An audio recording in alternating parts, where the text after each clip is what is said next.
Hey guys, welcome back to today's video. Today is Thursday, June 26th, 2025, and today we are going to be talking about the takeaways from last Tuesday's Democratic primary in the city of New York that resulted in Zohran Mamdani defeating former Governor Andrew Cuomo, who is on track to be the next mayor of New York City.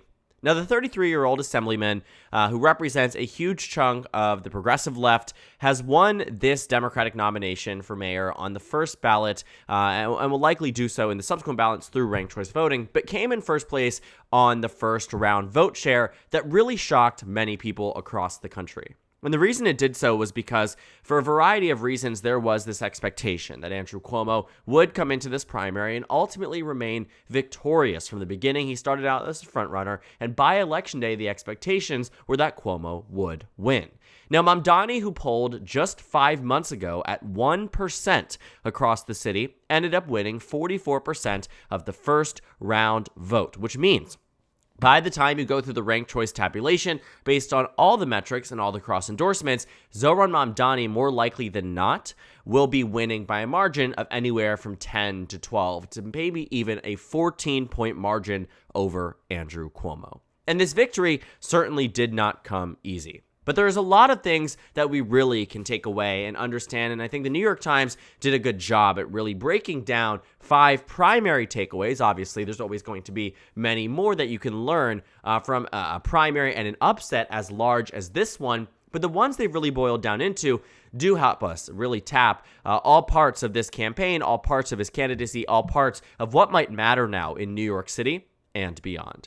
So the first one they talk about really is pretty localized about, Mamdani, his optimism, what he was able to bring to the campaign. If you watch this campaign closely, you might know that Mamdani was always this smiling figure. And the reason why that matters is because he ran on a policy and platform of joy. And this is something that I remember we talked about when Kamala Harris and Tim Walz shifted to this, idea of joy. But in New York City, this really seemed to work very well, at least amongst the Democratic primary constituency. And that's an always very important caveat that this was not a general election. This was not a statewide election.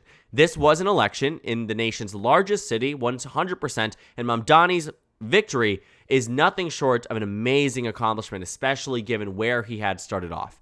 But keeping in mind that this optimism did turn out disaffected New Yorkers, sure, voting in the Democratic primary, but disaffected voters that had not voted in any primary election prior. In fact, a fourth of all of the voters that had voted early had not voted in a Democratic primary since 2012, if at all, which means you have a huge chunk of young voters and people that were tapped in during Obama but tapped out afterwards that came back engaged this cycle and turned out not for a presidential election, not for a governor election, not for a Senate election, not for any congressional election, but for a mayoral election, and it was for Mamdani. And the big reason for this was his optimism. It was the way he did campaigning. It was this compete everywhere approach and having this consistent brand identity around himself that made him so appealing. It was this idea that he represented what a good vision of New York could be, and voters really gravitated towards it, especially those that typically felt disillusioned with traditional politicking. Now, they dive a little bit deep into it, talking about how he distinguished himself out of a field of 10 rivals, being unapologetically progressive. His campaign policy platform points were nothing short of left-wing, and that was good for Mamdani. It ended up landing him this nomination against a huge name in the Democratic primary. Another point on the second takeaway they have is that the Cuomo brand seems to have lost its shine. Now, the Cuomo last name has been involved in New York politics longer than Andrew Cuomo has been alive. The Cuomo last name is a legacy last name, and Andrew Cuomo and many others have ridden it into strong positions in the political universe. Andrew Cuomo served in Bill Clinton's administration, went on to be governor, ran for multiple terms, and ended up in this position because of the fact that he was governor, had to resign surrounding the sexual assault allegations, but was governor. And so the idea this time for Cuomo and the expectation was that maybe he could bring back the brand, right? That's what was trying to be done here for Cuomo. And voters were either going to validate that comeback or reject it. And they chose the latter. And it seems to have built a general trend line that despite $25 million in super PAC money being against Mamdani, for contrast, he spent under $10 million. Mamdani spent under $10 million across this race. Cuomo had spent tens of millions of dollars going after Mamdani, trying to position himself well, running for New York City mayor, all of these different things. But the Cuomo brand just simply didn't shine through on Tuesday evening. And it seems to have lost its mark. If you remember my video 4 years ago surrounding the allegations with Andrew Cuomo, I made a video titled Andrew Cuomo Must Resign from the Governorship. And I thought that it was a pretty standard practice, regardless of where you were on the political spectrum, that when things to this degree come out about a politician or whoever it might be, that the right course of action is to step down. And I maintain that was the right decision, especially for the city of New York, to avoid an impeachment process and taxpayer dollars being spent on it. And it made sense. He came around this time to run for mayor and thought that voters would not care about his extensive scandal background. And they did care. Moving on to the next point, but I'm sure you can take away what you need to take away from that. Mamdani built a novel coalition. Did he? Absolutely. The coalition that Mamdani built ranged from a variety of different voting blocks, not just on the demographic range, but also in terms of the ideological range. Democrats across centrism to leftism to socialism went and supported Mamdani. It wasn't just that his progressive ideals inspired the progressive base. The sense of optimism and enthusiasm he had about the position and his candidacy brought in voters that might have been saying Joe Manchin is in the right for splitting his vote, but they wanted Mamdani because he offered something different. Not to mention, his coalition was very, very diverse on the demographic point that I briefly touched on. The areas at which he did well in rival that of where Eric Adams did in the first time, except even in the areas where Eric Adams did poorly in, Mamdani came ahead. Take a look at this. You'll find that even though Adams won that race, right, and still had a larger first round advantage over his second place candidate back in 2021, Mamdani still practically trounced him. And you can see it. And it built a coalition. It built a coalition that included white, Asian, and Latino voters across the different boroughs and did something that was very different. Amongst young voters, Mamdani's best voting bloc demographic-wise were young black voters. He didn't do that well amongst older black voters, which is where Cuomo's base primarily lied in. But Mamdani built a winning coalition. And that's the thing. His coalition, from initial polls, had only expected to be white voters. And after all, that makes sense. When you go back in 2020 and 2016 in those Democratic primaries, it was black voters that ushered in Hillary Clinton and Joe Biden to be the presidential nominees on the Democratic side. So it was reasonable to conclude, especially in a city like New York, which has a vast minority population, much larger percentage-wise than the rest of the nation, that maybe it would make sense. You can't win a coalition off of just white voters. But that's not only who turned out for Mamdani. The polls clearly missed a lot. And building this novel coalition, it sets the standard for what Democrats can do.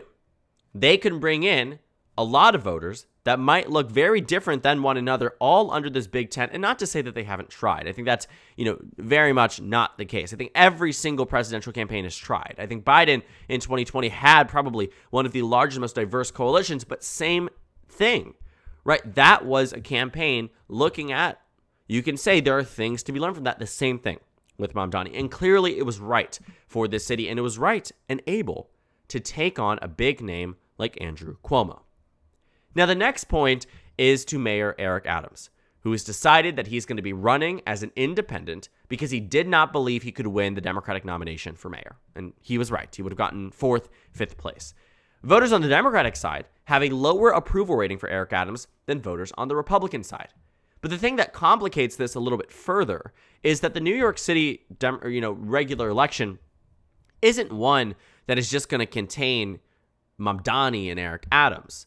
There is a Republican nominee, and there is Andrew Cuomo, who right now sure is contemplating if he's going to be running this third party that he had indicated he would do regardless of the Democratic nomination.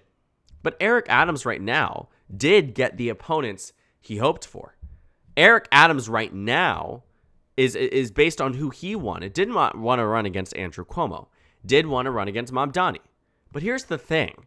I think Eric Adams has made a lot of political miscalculations over the past 4 years. There's a reason why he did not run again in the Democratic primary. And that's because his base really doesn't love him. They didn't love him in 2021, but they voted for him. They certainly don't like him now. And again, that's why he didn't run under the political party that he had been with when he was elected in office. I mean, think about that. Someone who goes from being the Democratic mayor of New York realizes they can't win re-election because of unpopularity and decides to run as an independent and now will lose again to a Democrat. And as much as Adams wants Mamdani as an opponent, I don't believe that Adams beats Mamdani right now. And it would be really hard to see. The only circumstance would be that it would even be, I think, more competitive, is that if the Republican decides to drop out and endorses Adams, that Cuomo decides to drop out and endorses Adams, and even then it's a stretch. Because 61% of the city is a registered Democrat, 11% registered Republicans, the rest independents who split mostly blue. New York City is a very Democratic region of the state. And so what happens here is that Adams, even with all these things behind him, Cuomo can tell you, throwing $30 million from a super PAC into the race, you're talking about tons of money, might not even pan out because Adams is so unpopular, and I just simply don't see a Democrat losing in New York right now. Certainly not in the second Trump administration. So Eric Adams might have gotten the opponents he hoped for. It doesn't mean anything. You can hope for whatever. I'm sure a lot of Democrats remember that in 2016, Democrats were hoping that Donald Trump would be the nominee. But if we actually go back and take a look at this coalition that Donald Trump had built in 2016, similar to Mamdani this time around, I'm sure Cuomo wanted Mamdani as that second place candidate. I'm sure he was more afraid of Adrian Adams or Brad Lander, right? But it doesn't work out that way. In the same way Mamdani built a novel coalition, not to draw the comparison because I think they're similar in any regard, but it is to say that sometimes the opponents you hope for can often be those who lead you to your demise. And in 2016, I think if you had ran Marco Rubio, John Kasich, Jeb Bush, Ted Cruz, I think Hillary Clinton would have been president. And I know that might be a hot take for some people, but understanding that Clinton ran a campaign that was good for the traditional style of politics. It was a campaign that rivaled that of Romney in 2012, Obama's reelect, just to the degree, the way it was ran and the way it was message tested, at the way that it had approached media. You watch it, it very much feels like they took pages out of the Obama playbook. Why? Because many people on that campaign came from the Obama era. But it didn't work for the time. It didn't work against Donald Trump. And I don't think that Eric Adams, even with that coalition that is really hard to see coming together, that a Republican would endorse Eric Adams, that Cuomo would endorse Eric Adams, and everybody else would drop out too besides Mamdani, it's really hard to see. But even in that hypothetical, I still don't think Eric Adams wins. And to this final point, the one that I think is also going to be a very definitive one across the rest of the country, is that progressives generally had a good night. They had a good night. The victories they had in the city council, the victories they had across the state of New York, and obviously this mayoral election, they did largely get what they wanted. And that's good for the progressives. It's good for the progressive wing of the Democratic Party that I think for far too often has felt like they are not at place within the Democratic Party. Because Democrats, sure, can run centrist candidates in districts and states that necessitate it. You take a look at all the overperformers from the last House cycle, you can absolutely see that there's a coalition of blue dog Democrats that do, in fact, perform better in general elections. But New York City is not one of those races where, or many of these other cities like you're going to find across the state of New York, that necessitate a centrist mayor, especially not to meet the challenges and meet the moments, potentially, I mean, this is what the voters are saying, of the time, right? And so progressives having a good night in New York is good news for them, because all it does too, not all it does, what it does in extension is under 4 years of Mamdani's leadership, there can be tangible changes that people can feel if executed on. If not, voters have the opportunity to choose somebody else the next time around. That's the same thing. Same thing happened with Eric Adams. But I do think that progressives having a good night does shake up the playing field quite a bit. I made a video yesterday talking about how we are in a position where the Democratic Tea Party is beginning, and whether you like that term or not, I'm sure many Democrats do not, and I understand why. I simultaneously believe, regardless of how you feel about the name, that it is beginning, that it has begun. Because Cuomo, I think, had he ran, similar set of circumstances, similar dynamics, and as much of money being spent on both sides. If this was 2017, I think Cuomo would have won. I think the Democratic Party electorate is looking for something to shake up the playing field. And they aren't good, saw someone put this in the comments, with the status quo, pun intended, obviously, right?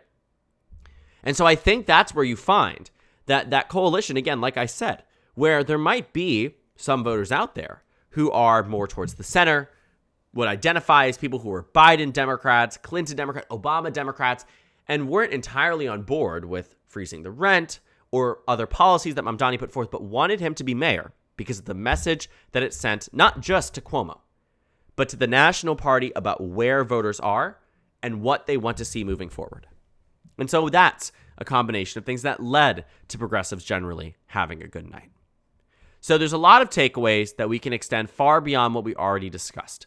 But I do think what we've understood and what we've talked about so far does really capture in the majority of the points that I think are very important in analyzing races like this.